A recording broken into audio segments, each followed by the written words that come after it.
लिखता हूं questions on relative motion.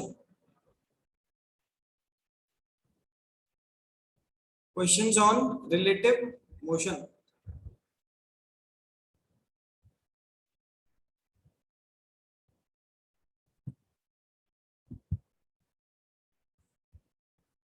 Relative motion पे क्वेश्चन देखना।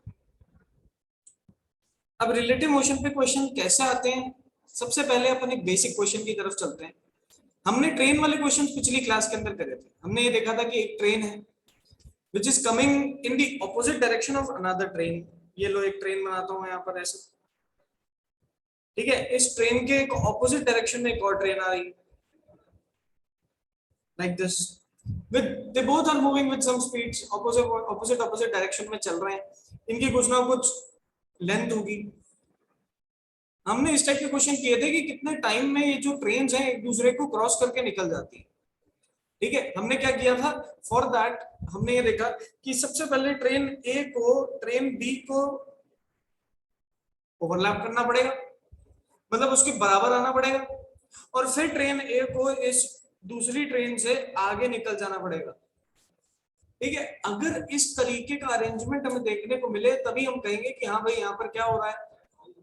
अगर हमें इस तरीके का अरेंजमेंट देखने को मिले तभी हम बोलेंगे कि यहाँ पर क्रॉसिंग हो रही है, दोनों ट्रेन एक दूसरे को क्रॉस करके निकल रही है। दोनों ट्रेन एक दूसरे को क्रॉस करके निकलेंगी तो इनकी रिलेटिव स्पीड को हम कैलकुलेट करेंगे। तो एक है हमारे पास ट्रेन ए, एक है हमारे पास ट्रेन बी। हम यहाँ पर क्या करते हैं, ट्रेन ए की वेलोसिटी को वी मान लेते हैं, ट्रेन बी की वेलोसिटी को वी मान लेते हैं, और यहाँ जो रिलेटिव वेलोसिटी निकल के आती है, यहाँ जो रिलेटिव वेलोसिटी निकल के आती है वो रिलेटिव वेलोसिटी एक्चुअली में दोनों की वेलोसिटी को ऐड करके निकल रही है।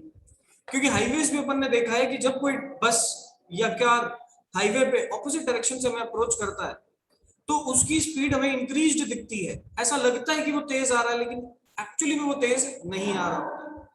ऐसा लगता है कि वो बहुत तेज आ रहा है, बहुत तेज हमें अप्रोच कर रहा है, but in reality it is not approaching that much fast, ठीक है। वो उतना तेज हमें अप्रोच नहीं कर रहा होता है।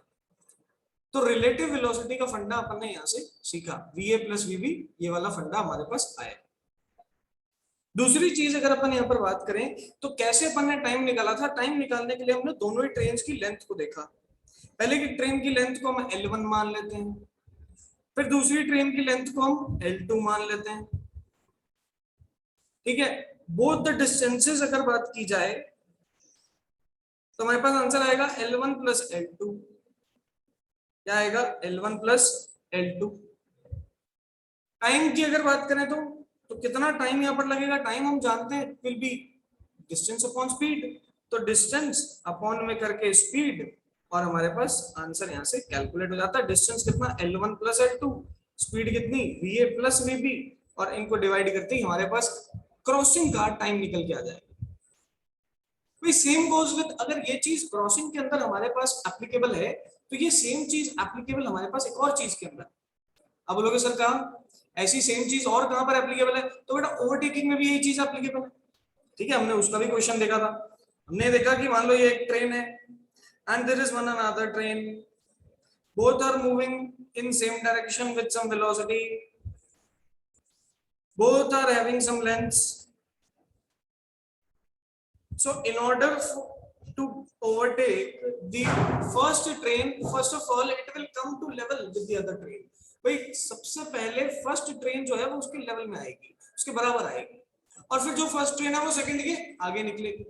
जब ये पूरा आगे निकल जाएगी तब जाके हम बोलेंगे कि ये ओवरटेकिंग यहाँ पर देखने को मिल रही है। ओवरटेकिंग देखने को कब मिलती है, जब ये ट्रेन पूरा का पूरा बी को क्रॉस करके आगे निकल गई। तो यहाँ पर भी वही सेम केस, अगर मेरे को टाइम ऑफ ओवरटेकिंग निकालना पड़े तो मैं बोलूंगा कि भाई it will be L1 plus L2 divided by VA plus VB।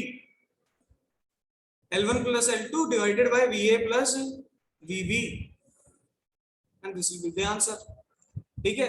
तो हमने टाइम देखा ओवरटेकिंग का, क्रॉसिंग का। ऊपर फर्स्ट वाला एग्जांपल हमारे पास किसका है, तो दैट इज ऑफ क्रॉसिंग, कि कितने टाइम में एक दूसरे को क्रॉस करके निकल जाते हैं। दूसरा किसका है, ओवरटेकिंग। सो यहां पर लिखते हैं ओवरटेकिंग। ठीक है, सिंपल सीधी सी बात है, कोई रॉकेट साइंस नहीं है इसके अंदर, आपको लॉजिक बस समझना और उस लॉजिक से ये चीज करनी है। चलिए बताइए, ये यहां तक सबको ध्यान आ पा रहा है कि नहीं आ पा रहा है? फटाफट हैंड रेज करके। Okay, very good. अब अपन एक टफ क्वेश्चन इसके ऊपर उठाते हैं आज की क्लास में। We will solve one tough question. आइए एक क्वेश्चन की बात करें, ध्यान से देखिए। तो मैं यहां लिखता हूं, the question is, if a cyclist, ऐसे ना लिख करके मैं लिखता हूं, if two towns A and B are connected with a regular bus service। दो टाउन्स हैं A and B and they both are connected with a regular bus service with buses leaving from A to B and vice versa in every t minutes। ठीक है, ये हमारे पास first condition question में दे रखी है। फिर क्या क्वेश्चन में दे रखा है, अ साइक्लिस्ट, ठीक है, अ cyclist travelling from A to B notices a bus overtaking in every 18 minutes and crossing in every 6 minutes। भाई एक साइक्लिस्ट है जो कि ए से बी जा रहा था, उसको ऐसा लगता है कि हर 18 मिनट में एक बस उसे ओवरटेक करके निकल जाती है, और उसे ऐसा लगता है कि हर 6 मिनट में एक बस उसे सामने से क्रॉस करके निकल जाती है। ठीक है, फुल स्टॉप। हमसे पूछा जा रहा है, calculate the speed of the bus if the speed of the cyclist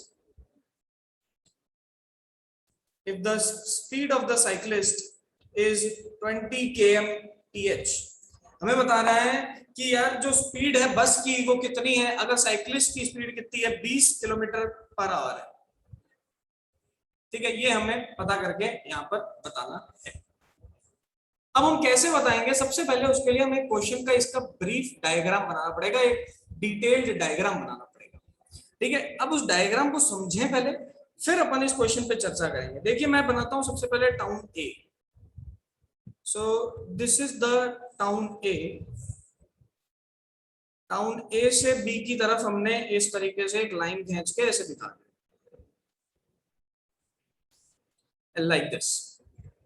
Now from town A to B there is a regular bus service। मान लो कि बीकानेर से जयपुर की बात हो रही है,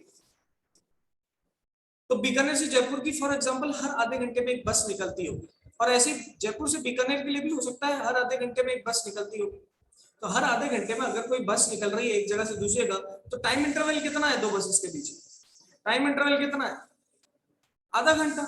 यहां पर हमें बोल रहा है कि हर टी मिनट्स के अंदर, कैपिटल टी मिनट्स के अंदर एक बस जो है वो ए से बी के लिए निकलती है, और हर टी मिनट्स के अंदर एक बस जो है वो बी से ए की तरफ निकलती है। ऐसा मानिए कि हमारी जो बस है उसकी स्पीड जो है वो कांस्टेंट है, तो मैं मान लेता हूँ वेलोसिटी ऑफ बस जो है वो कांस्टेंट है। बीच रास्ते में कहीं ना कहीं साइकिल वाला है, और ये जो साइकिल वाला है ये आगे चल रहा है 20 किलोमीटर पर आवर की स्पीड से, 20 किलोमीटर पर आवर की स्पीड से चल रहा है। चलिए हमसे पूछा जा रहा है, माय क्वेश्चन इज, ध्यान से देखना, हमसे क्या पूछा जा रहा है कि भाई आप बताइए क्या यहां पर बस की स्पीड रही होगी अगर इस साइकिल वाले को हर 18 मिनट में एक बस पीछे से आती दिखती है और हर 6 मिनट में एक बस आगे से आती हुई दिखती है। ये हमें दो केसेस इसने प्रोवाइड कर रखे। अब कॉमन सेंस से एक चीज सोचो बेटा, अगर कोई बस पीछे से आएगी दैट मींस वो सेम डायरेक्शन में चल रही है साइकिल वाले के। अगर कोई बस साइकिल के सेम डायरेक्शन में चलेगी तो साइकिल वाले को ऐसा लगेगा कि रिलेटिव स्पीड क्या हो चुकी है, कम हो चुकी। क्योंकि सेम डायरेक्शन में रिलेटिव स्पीड सब्ट्रैक्ट हो जाती है। हमें ऐसा लगता है कि जो ओवरटेक कर रहा है हमें वो धीरे कर रहा है, ये अपन ने पिछली क्लास में बात की थी। अब कोई चीज अगर धीरे चलती हुई लगेगी तो ऑब्वियसली उसको ज्यादा टाइम लगेगा ओवरटेक करने में। तो सिमिलरली हमें यहाँ पर दिख पा रहा है कि हर 18 मिनट में क्यों बस जाती हुई दिख रही है, क्योंकि सेम डायरेक्शन में बस के चलने के कारण, सेम डायरेक्शन में बस के चलने के कारण इस साइकिल वाले को ऐसा लगता है कि यार पीछे जो बस आ रही है वो धीरे आ रही है, लेकिन जो सामने से बस आ रही है, जो दूसरे शहर से बस आ रही है, बी से बस आ रही है, वहां से उसको ऐसा लगता है कि यार हर 6 मिनट में बस आ रही है। ऐसा क्यों? क्योंकि सामने से जो बस आ रही है वो ऑपोजिट डायरेक्शन में चल रही है, और ऑपोजिट डायरेक्शन में बस जो चलती है उसकी रिलेटिव स्पीड मुझे ज्यादा दिखती है, उसकी रिलेटिव स्पीड मुझे ज्यादा दिखती है। अब किसी की रिलेटिव स्पीड मुझे ज्यादा दिखेगी, ऐसा लगेगा कि वो तेज चलता हुआ है, तो ऑब्वियसली वो टाइम कम लगाएगा। ठीक है, अगर कोई सामने से तेज चलता हुआ आएगा तो ऑब्वियसली वो टाइम कम लगाएगा।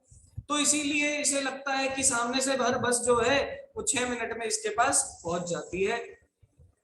बेसिकली देखा जाए तो दोनों बसेस सेम वेलोसिटी से चल रही हैं, दोनों की दोनों बसेस सेम वेलोसिटी से चल रही हैं। तो फिर यहाँ पर फर्क क्या है? तो फर्क ये है द रिलेटिव वेलोसिटी। किसका फर्क है? Relative velocity.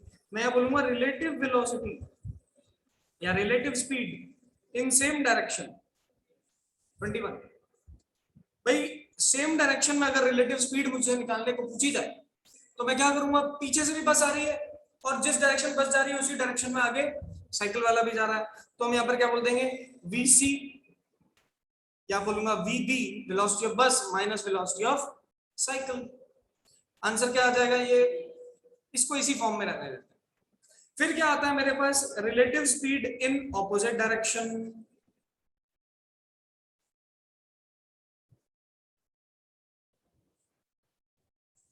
Relative speed in opposite direction जो कि होगा वीबी प्लस वीसी, जो कि होगा VB plus VC. Opposite direction में वेलोसिटीज ऐड होती दिख रही है, बट सेम डायरेक्शन में वेलोसिटी सब्ट्रैक्ट होती दिख रही है, कम होती हुई दिख रही है। लेकिन देखा जाए तो दो बसेस के बीच का जो गैप है वो तो सेम है ना। एक बस जब निकलती है तो उसके कुछ एक पर्टिकुलर इंटरवल बाद दूसरी निकलती है, सेम इंटरवल बाद तीसरी निकलती है। दैट मींस जो बसेस के बीच का गैप है वो तो सेम है। तो मैं ऐसा कह सकता हूं कि आपकी जो रिलेटिव वेलोसिटी है इसको अगर आपने टाइम से मल्टीप्लाई कर दिया तो आपको एक गैप मिल जाएगा बसेस के बीच का, और ये गैप दोनों बसेस के बीच का हमेशा क्या रहता है? सेम रहता है। तो मैं लिख दूंगा VB plus VC into T two. यहां से हम वैल्यू पुट करते हैं तो ये बना वीबी माइनस वीसी इंटू टी1। टी1 की जगह हम कितना ले लेते हैं? 18, और टी2 की जगह हम कितना ले सकते हैं? 6। जब यहां से कट किया तो ये 3 टाइम्स आ गया। 3 टाइम्स आते ही मेरे पास बनता है 3 times VB minus 3 times VC is equal to VB plus VC. यहां से बनेगा 2VB is equal to 4VC। और जब इसको सॉल्व करेंगे तो VB बराबर किसके आ जाएगा? ट्वाइस ऑफ VC आ जाएगा। And this is the relation between cyclist velocity and the bus velocity. Cyclist की वेलोसिटी कितनी है? 20 मीटर पर सेकेंड, 20 किलोमीटर पर आवर है। तो अब यहाँ पर अपन VB की वैल्यू जब निकालेंगे तो क्या कर देंगे? 2 इंटू 20 कर देंगे, आंसर आ जाएगा 40 kmph। And this is the final answer. कोई भी हमसे पूछे कि किस तरीके से रिलेटिव वेलोसिटीज को निकाला जाता है, सेम डायरेक्शन में, ऑपोजिट डायरेक्शन में, सेम डायरेक्शन में हम सब्ट्रैक्ट कर देते हैं, ऑपोजिट डायरेक्शन में हम ऐड कर देते हैं। टाइम की वैल्यू निकाल, देखिए टाइम हमने दे रखा है ऑपोजिट डायरेक्शन के अंदर 6 और सेम डायरेक्शन के अंदर 18। हम जानते हैं बसेस के बीच का जो गैप है वो सेम है, बसेस के बीच का जो गैप है वो सेम है। तो बसेस के बीच का गैप सेम होने के कारण हम यहाँ पर ऐसा कह सकते हैं VB minus VC into T1 will be equal to VB plus VC into T2।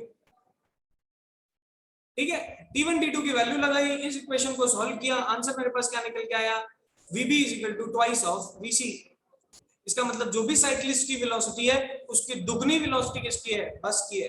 तो बस की वेलोसिटी यहाँ पर कितनी आ गई? 40 किलोमीटर पर आवर आ गई। फटाफट बताइए, दो students who are having doubts in this question, जिसको भी इस क्वेश्चन में डाउट्स हैं हैंड रेज करके बता सकता है फटाफट। रिलेटिव वेलोसिटी को समझने के लिए आप ये देखिए कि आप जस्ट पीछे वाली गाड़ी में बैठ के सिर्फ आगे वाली गाड़ी को देख रहे हो और कुछ नहीं कर रहे, और कुछ नहीं कर रहे, अपने आसपास नहीं देख रहे, आप अपनी रोड को नहीं देख रहे, कुछ नहीं देख रहे, आप तो सिर्फ सामने वाली गाड़ी पर फोकस। आपको ऐसा लगेगा कि क्योंकि दोनों सेम स्पीड से चल रही हैं तो दोनों के बीच का जो गैप है, दोनों के बीच का जो गैप है, ये गैप जो है दोनों के बीच का, this gap does not change. ठीक है, ये गैप जो है ये चेंज नहीं करता।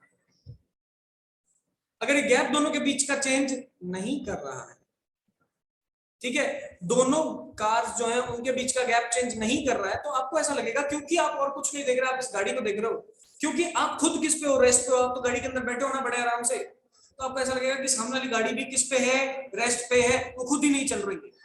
क्यों? क्योंकि यू आर एट रेस्ट, और आप ऐसा समझ रहे हो कि मेरे हिसाब से उसकी पोजीशन तो चेंज हो ही नहीं रही, मेरे से तो वो उतना ही दूर है, तो रिलेटिव क्या हो गया, यहाँ पर जीरो वेलोसिटी हो गई आपके रिस्पेक्ट में।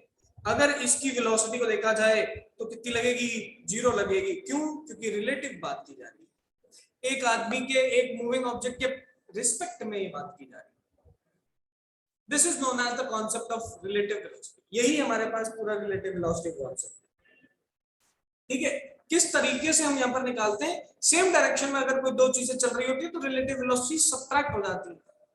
ठीक है, इन दोनों की वेलोसिटी को सब्ट्रैक्ट कर दोगे, रिलेटिव आ जाएगा। ऑपोजिट डायरेक्शन में अगर कोई गाड़ियां मूव कर रही हैं, कार्स मूव कर रही हैं, तो एक के रिस्पेक्ट में दूसरे की वेलोसिटी बढ़ी हुई लगती है, वेलोसिटीज ऐड हुई हुई लगती है, ज्यादा दिखती है। ये चीज इंपॉर्टेंट। बताइए सबको ये बात क्लियर है कि नहीं? Yes, everyone, raise your hands if it is clear to everyone or not.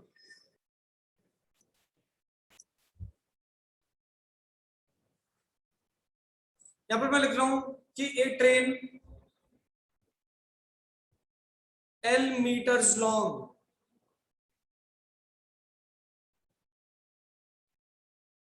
crosses a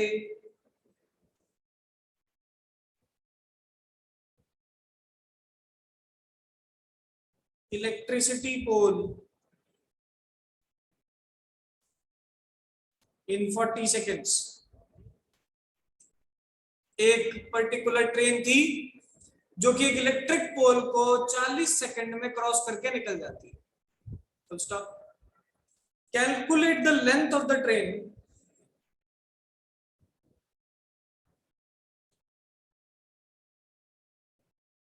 calculate the length of the train if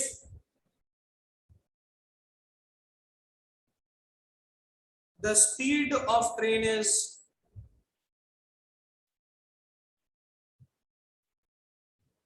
25 metre पर सेकेंड।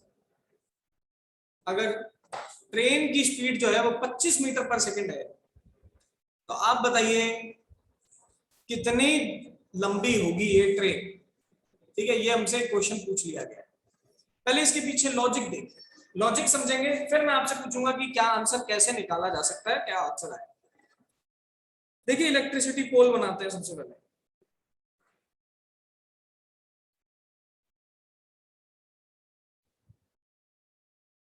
ये बना दिया इलेक्ट्रिसिटी पोल।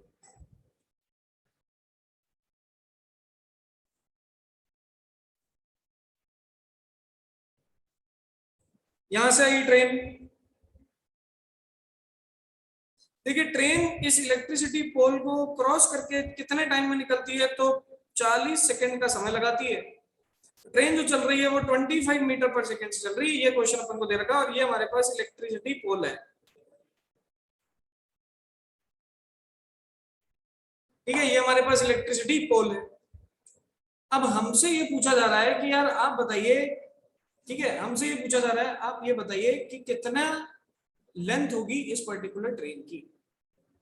मैं ऐसा मान लेता हूं कि इस ट्रेन का जो इंजन है सबसे आगे है और गार्ड जो है वो पीछे है। ठीक है, ये गार्ड है, ये इंजन है, लाइक दिस। ये इंजन जो है ये सबसे पहले इलेक्ट्रिसिटी पोल को ऐसे मान लो, वीडियो में देखो, इलेक्ट्रिसिटी पोल ये रहा, ये इंजन सबसे पहले इस ट्रेन के पास आएगा, इस पोल के पास आएगा, और फिर ये ट्रेन क्रॉस करना शुरू करेगी, आगे निकलना शुरू करेगी, आगे निकलना शुरू करेगी। दैट मींस इस पोल के रिस्पेक्ट में इस ट्रेन ने अपनी लेंथ जितना डिस्टेंस ट्रेवल कर लिया। ठीक है, आप ध्यान से देखिए, ये ट्रेन आई और ऐसे पूरी आगे निकल गई। इसका मतलब इस पोल के रिस्पेक्ट में ट्रेन कितना डिस्टेंस ट्रेवल कर रही है, अपनी लेंथ जितना डिस्टेंस ट्रेवल कर रही है। तो मैं बोलूंगा अकॉर्डिंग या with respect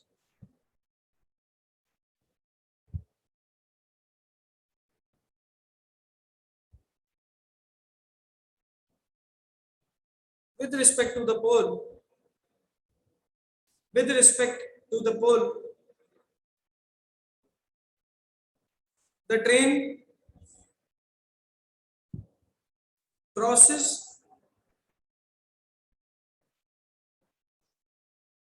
it in 40 seconds। Train इसको 40 सेकंड में क्रॉस कर लेती है, full stop. According to it the distance traveled by train is equal to the length of it।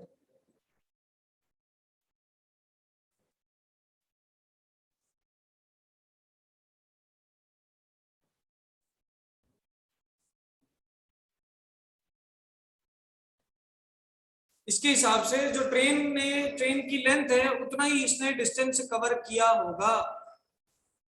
ठीक है, तो जितनी ट्रेन की लेंथ है उतना ही इसने डिस्टेंस कवर किया। मैं यहां पर बोलूंगा distance is equal to length.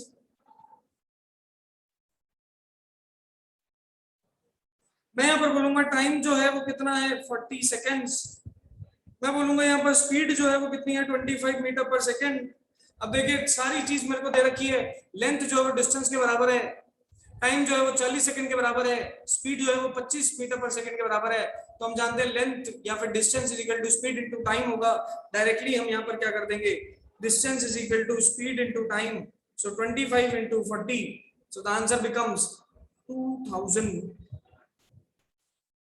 1000 metres, या फिर बोले 1 किलोमीटर लंबी हमारी ये ट्रेन है। बहुत ही लॉजिकली अब इन सभी सवालों को टैकल करना पड़ता है, बहुत लॉजिकली इनको सोचना पड़ता है कि किस तरीके से एक एक ट्रेन के क्वेश्चन, एक एक क्वेश्चन में लेंथ कैसे निकाली जाएगी, उसके अंदर हमारा लेंथ कितना रहेगा, रिलेटिव स्पीड कितनी रहेगी, किसके रिलेटिव बात चल रही है, इन सब चीज की बात करना बहुत ज्यादा जरूरी है। बताइए सभी, क्या यहाँ तक आपको क्लियर हुआ कि नहीं हुआ? Yes, raise your hands everyone.